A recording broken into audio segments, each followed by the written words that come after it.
দেশে বৃহস্পতিবার থেকে শুরু হয়েছে সংযমের মাস রমজান, কিন্তু প্রতি বছরের মতো এবারও সংযমের বিপরীত চিত্র দেখা গেছে বাজারে। সবজি, লেবু, খেজুর, ডাল, তেল সহ ইফতার ও সেহরির প্রায় সব উপকরণের দাম একযোগে বেড়েছে। এতে সবচেয়ে বেশি বিপাকে পড়েছে নিম্ন ও মধ্যবিত্ত পরিবারগুলো। বাজার ঘুরে দেখা যায় সবজির দামে কোনো লাগাম নেই। বেগুন প্রতি কেজি 100 থেকে 120 টাকা, শসা 100 থেকে 120 টাকা, কাঁচামরিচ 50 থেকে 60 টাকা, পেঁয়াজ 50 থেকে 60 টাকায় বিক্রি হচ্ছে। এর বাইরে টমেটো 90 থেকে 100, পটল 50 থেকে 80, শিম 50 থেকে 60 ও শিমের বিচি 90 থেকে 100 টাকায় কিনতে হয়েছে ক্রেতাদের। এছাড়া গাজরের দাম কেজিতে 140 থেকে 150, লাউ প্রতি পিস 70 থেকে 80, পেঁপে কেজিতে 30 থেকে 35, মূলা 30 থেকে 35, কুমড়া 40 থেকে 60 টাকায় বিক্রি হয়েছে। ফুলকপি ও বাঁধাকপি প্রতিটি বিক্রি হতে দেখা যায় 100 টাকায়। শসা খিরাই 100, বেগুন এই যে 120, বেগুন হয়েছে 140, টমেটো 80 টাকা, সিম হয়েছে 50 টাকা, সিম 50 টাকা, শালগম 40 টাকা, সিমের বিচি 100 টাকা, গাজর হয়েছে 50 টাকা, পেঁপে 30 টাকা, ক্যাপসিকাম 60 টাকা, লাউ হয়েছে 80 টাকা, মূলা 30 টাকা। ইফতারের অন্যতম প্রধান উপকরণ লেবু ও খেজুরের দাম ভোক্তাদের জন্য বড় ধাক্কা হয়ে এসেছে। বর্তমানে লেবু ডজন প্রতি বিক্রি হচ্ছে 300 থেকে 400 টাকায়, ছোলা প্রতি কেজি 80 টাকা, চিনি 100 থেকে 105 টাকা এবং সয়াবিন তেল লিটার প্রতি প্রায় 195 টাকায় বিক্রি হয়। পেঁয়াজ বিক্রি হচ্ছে 60 থেকে 70 টাকায় এবং আলু 20 থেকে 25 টাকা কেজিতে। পেঁয়াজ 60 টাকা, আলু 2 কেজি 50, রসুন 120, 140, চায়নাটা আছে 220, আদা 220 আর 200। দাম গত বছরের থেকে অনেক বেশি।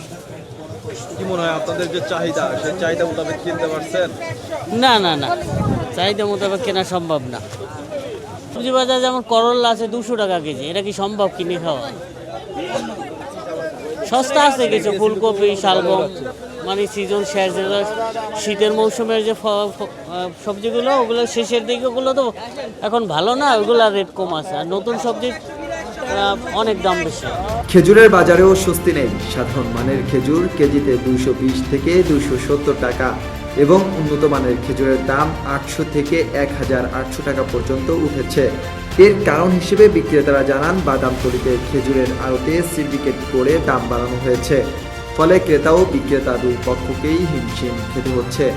ওই তো 650, তারপরে 500, 650, এই 700 এভাবে চাইতেছি। কারণ বাজার ঘুরে দেখা যায় দাম নিয়ে ভোক্তাদের ক্ষোভ স্পষ্ট। এক ক্রেতা বলেন, রমজান এলে অন্যান্য দেশে সবকিছুর দাম কমলেও আমাদের দেশে সবকিছুর দাম বাড়ে। সরকারের কাছে দাবি সবকিছুর দাম যেন কমে। রমজানে বাংলাদেশের দাম যেটা করলো সেটি বাড়ে, কমে না। যা অন্য দেশের দাম কমে রমজানে, আর আমাদের বাংলাদেশে বাড়ে। সামনে রমজানের কারণে দাম বাড়া। সরকারের কাছে এটা দাম যেন একটু আরো কমান রমজানে, এটাই। এক ক্রেতা বলেন, সবজির দাম এমনিতেই বেশি, বাজারে লেবুর দাম খুব বেশি, তাছাড়া সিন্ডিকেট করে অন্যান্য জিনিসের দাম বাড়িয়ে রাখা হয়েছে। মানুষ কিনে খাচ্ছে কিন্তু খরচ বেড়ে যাচ্ছে, অনেকে ঋণগ্রস্ত হচ্ছে। ইফতার বানানোটাই এখন দায়। সরকার যদি আগেই বাজার মনিটরিং করতো তাহলে এতটা বাড়তো না। এরা সিন্ডিকেট করে আরও দামটা বাড়ায় ফেলছে। লেবুর দামটা অনেক বেশি। আলটিমেটলি মানুষ সবাই কিনতেছে, খাচ্ছে, কিন্তু কথা হলো যে খরচটা বেড়ে যাচ্ছে এবং লোন হচ্ছে সাধারণ মানুষের। ওই যে একই কথা, সততার দিকে সবাই আগায় আসুক, তাহলে সব ঠিক হয়ে যাবে। অন্যের কষ্টের কথাটা চিন্তা করুক, খালি নিজের লাভটা না দেখলেই হয়। অপর ক্রেতা বলেন, বাজারে কোনো নিয়ন্ত্রণ নেই। বেগুন, টমেটো, ফুলকপি, শিম, পটল সবই 100 টাকার কাছাকাছি। রমজান মাসে দাম এমনই থাকে, তারপরও আমাদের খেতে হবে। তার সঙ্গে সুর মিলিয়ে আরেক ক্রেতা বলেন, গত বছরের তুলনায় এবছর দাম অনেক বেশি, চাহিদা অনুযায়ী বাজার করাই যাচ্ছে না। ফুলকপি কিনেছি, বেগুন কিনেছি, খিরাই কিনেছি, টমেটো কিনেছি, শিম কিনেছি। দাম বাজারের দাম নিয়ন্ত্রণে নেই, দাম বাড়তি, সবটাই বাড়তি দাম।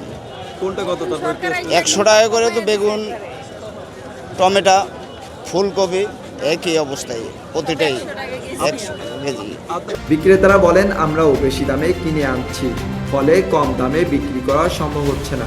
দাম কিন্তু ভাই ওখানে ওই যে আপনার সিন্ডিকেট চলে, যেখানে মেন আড়ত বাদাম তুলি, ওখানে ব্যবসায়ীরা সামান্য খেজুর ওইটা ওই যে খোলা খেজুর ওটার দাম বাড়াই দিচ্ছে ওখানে, তাই আপনি 270 টাকা 60 টাকা চলে কেজি ওইখানে, তো আমরা এখানে বেচবো কত? তো বুঝছেন, কাস্টমার হয়রানি, আমরা হয়রানি। ওখানে আমি মনে করছি ওখানে যান সবাই বাদাম তুলি, সব মিডিয়াদেরকে অনুরোধ, বাদাম তুলি সিন্ডিকেট এবং যারা ব্যবসায়ী ওদেরকে ধরেন, ওরা কেন প্রত্যেকটা খেজুর দাম বাড়া দিচ্ছে রমজানে, প্রচুর দাম বাড়া দিচ্ছে। আমরা কিনে আনি, ছোট ব্যবসায়ীরা আমরা বেচতে পারি না, কাস্টমার বলে দাম কেন। রমজান সংযম ও সহমর্মিতার মাস হলেও বাজারে তার কোনো প্রতিফলন নেই। কার্যকর ব্যবস্থা না থাকলে পুরো রমজান জুড়েই এই লাগামহীন মূল্য বৃদ্ধির আগুন সাধারণ মানুষের পকেট পুড়িয়ে মারবে।